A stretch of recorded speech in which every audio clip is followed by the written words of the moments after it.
हिंद दोस्तों, मैं आज आप लोगों को सीमावर्ती राजवंशों के बारे में बताऊंगा। सीमावर्ती राजवंश से भी क्वेश्चन आपके एग्जाम में आते रहते हैं। सीमावर्ती राजवंश में ये वैसे राजवंश हैं जो अपने अपने सीमा में उदय होते चले गए। देखते हैं जिसमें पहला जो राजवंश हम देखते हैं पाल वंश है। पाल वंश के बारे में ऐसा बताया जाता है कि यह बंगाल और बिहार से संबंधित था। पाल वंश के संस्थापक गोपाल थे जो 750 ईस्वी में पाल वंश की स्थापना करते हैं। क्वेश्चन आता है कि पाल वंश के संस्थापक कौन थे? इसका आंसर क्या हो जाएगा? गोपाल थे। अगला क्वेश्चन आता है पाल वंश की राजधानी कहाँ थी? तो पाल वंश की राजधानी मुंगेर थी। पाल वंश की राजधानी कहाँ थी? मुंगेर थी। अगला क्वेश्चन आता है ओदंतपुरी विश्वविद्यालय की स्थापना किसने की थी? ओदंतपुरी विश्वविद्यालय की स्थापना गोपाल ने की थी। अगला क्वेश्चन आता है विक्रमशिला विश्वविद्यालय की स्थापना किसने की? तो विक्रमशिला विश्वविद्यालय की स्थापना धर्मपाल ने की थी। ओदंतपुरी विश्वविद्यालय की स्थापना गोपाल ने की थी, जबकि विक्रमशिला विश्वविद्यालय की स्थापना धर्मपाल ने की थी। पूछा जाता है कि विक्रमशिला विश्वविद्यालय कहाँ है? तो भागलपुर में है, बिहार में पड़ता है, जो धर्मपाल के द्वारा स्थापित हुआ है। अगला आता है सोमपुर महाविहार का निर्माण किसने करवाया था? सोमपुर महाविहार का निर्माण धर्मपाल ने करवाया था। क्वेश्चन आता है सोमपुर महाविहार का निर्माण किसने करवाया था? धर्मपाल ने करवाया था। ये बीपीएससी में भी आया हुआ है।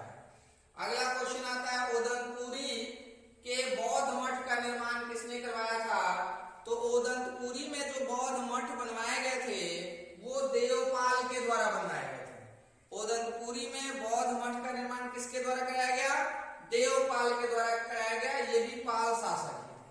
क्रम भी सजाने के लिए कभी कभी आ जाता है आपके एग्जाम में। तो सबसे पहले गोपाल, उसके बाद धर्मपाल, उसके बाद देवपाल। उत्तरापथ स्वामी के उपाधि कौन धारण किए थे? पाल शासक। क्वेश्चन आएगा किस पाल शासकीय ने उत्तरापथ स्वामी की उपाधि धारण की थी? तो धर्मपाल ने उत्तरापथ स्वामी की उपाधि धारण की थी। नालंदा महाविहार को 200 गांव दान में किसने दिया था? तो नालंदा महाविहार को 200 गांव दान धर्मपाल ने दिया था। क्वेश्चन आता है कि नालंदा महाविहार को 200 गांव किसने दान में दिया था? तो धर्मपाल ने दिया था। अगला क्वेश्चन आता है पाल शासक किस धर्म के अनुयायी थे? तो पाल शासक जो थे बौद्ध धर्म के अनुयायी थे और इनकी जो राजधानी थी मुंगेर थी। पाल शासक किस धर्म के अनुयायी थे? बौद्ध धर्म के अनुयायी थे। अगला स्वतंत्र जो शासक है सीमावर्ती में सेन वंश है, जिसके संस्थापक समांत सेन को माना जाता है। सेन वंश के संस्थापक कौन है? समांत सेन। सेन वंश की राजधानी कहाँ थी? नदिया थी। सेन वंश की राजधानी कहाँ थी? नदिया।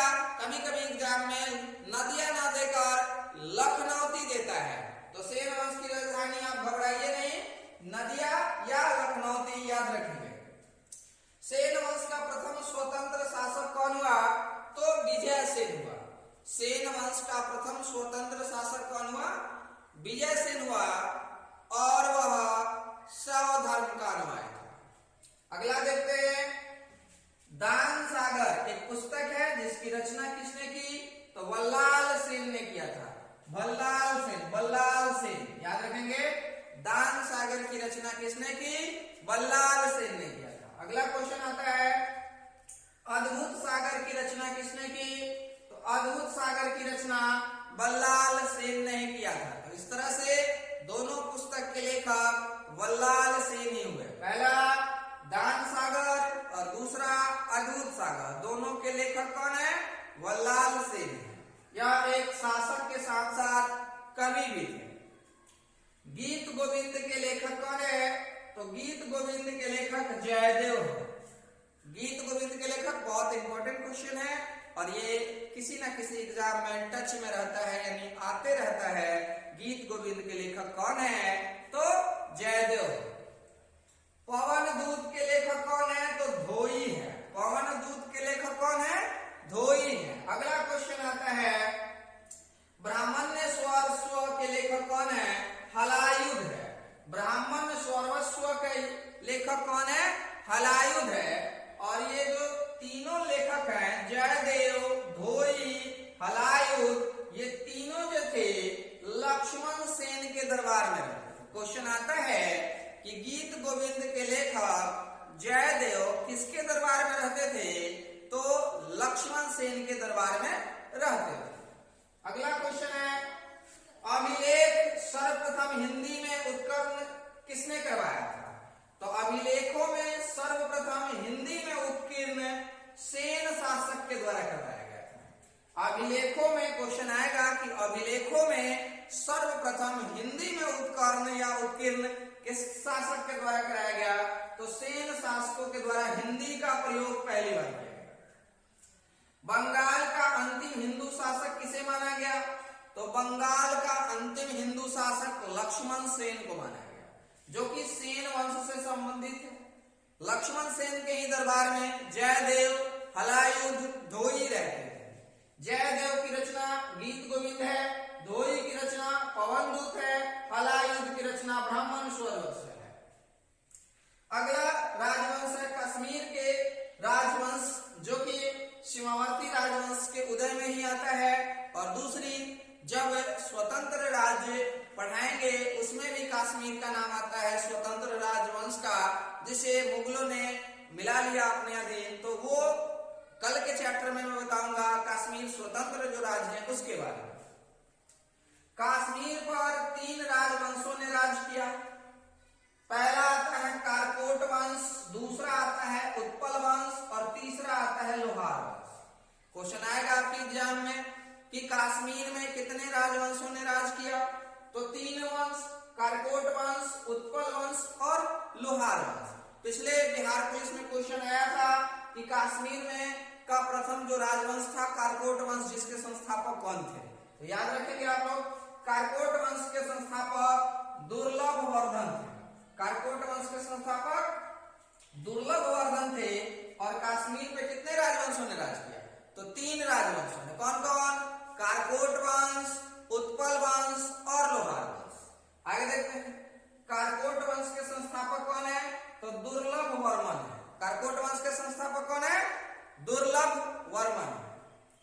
दुर्लभ वर्धन के साथ दुर्लभ वर्धन जब कश्मीर के शासक थे, उस समय वेनसांग ने कश्मीर की यात्रा की थी।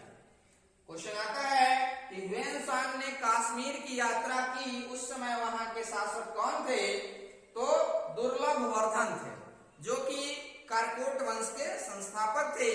और इन्हीं के समय में वेनसांग कश्मीर की यात्रा की थी। आपको पता है, मैं पिछले क्लास में बताया था आपको कि वेनसांग कौन थे? तो एक चीनी बौद्ध लेखक थे, जो कि भारत आए थे। किसके दरबार में आए थे? तो वेनसांग हर्षवर्धन के दरबार में आए थे। शायद आप लोग भूल गए हैं, फिर से नोट कर लीजिए और लिख लीजिए कि वेनसांग चीनी लेखक है और जो किसके दरबार में आया था? हर्षवर्धन के दरबार में आया था। वेनसांग अपनी यात्रा वृत्तांत शिव की पुस्तक लिखता है।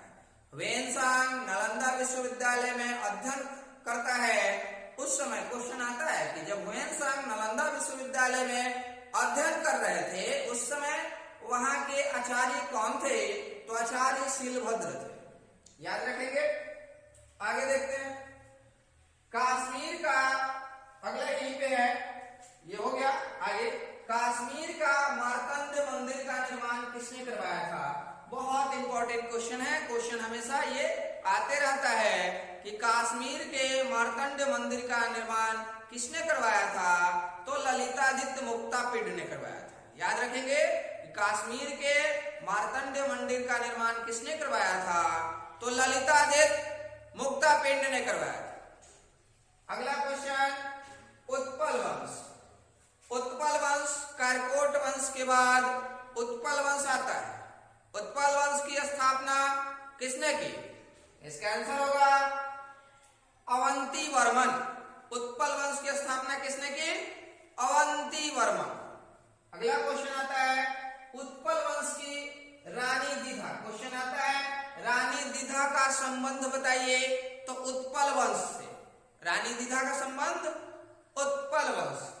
अगला क्वेश्चन लोहार वंश, जो कि कश्मीर में तीसरा राजवंश था, लोहार वंश। मैंने बताया आपको कि कश्मीर में 3 राजवंश, कारकोट वंश, उत्पल वंश और लोहार वंश। तो लोहार वंश जिसके संस्थापक कौन है? संग्रामराज। लोहार वंश के संस्थापक कौन है? संग्रामराज। अगला क्वेश्चन आता है लोहार वंश का अंतिम शासक कौन था? जयसिंह। लोहार वंश का अंतिम शासक कौन थे? जयसिंह। अगला क्वेश्चन कलहन की राजतरंगिणी का विवरण समाप्त हो जाता है। बहुत इंपॉर्टेंट क्वेश्चन है कि कलहन के राजतरंगिणी का विवरण समाप्त हो जाता है।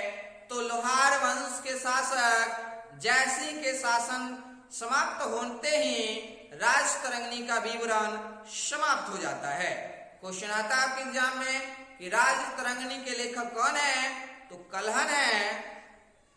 राजतरंगिणी के लेखक कौन है? कलहन है, जिसका संबंध क्या है? तो कश्मीर के इतिहास से है। और यह इतिहास लोहार वंश के अंतिम शासक जयसिंह के शासन समाप्त होते ही इस पुस्तक का विवरण भी समाप्त माना जाता है।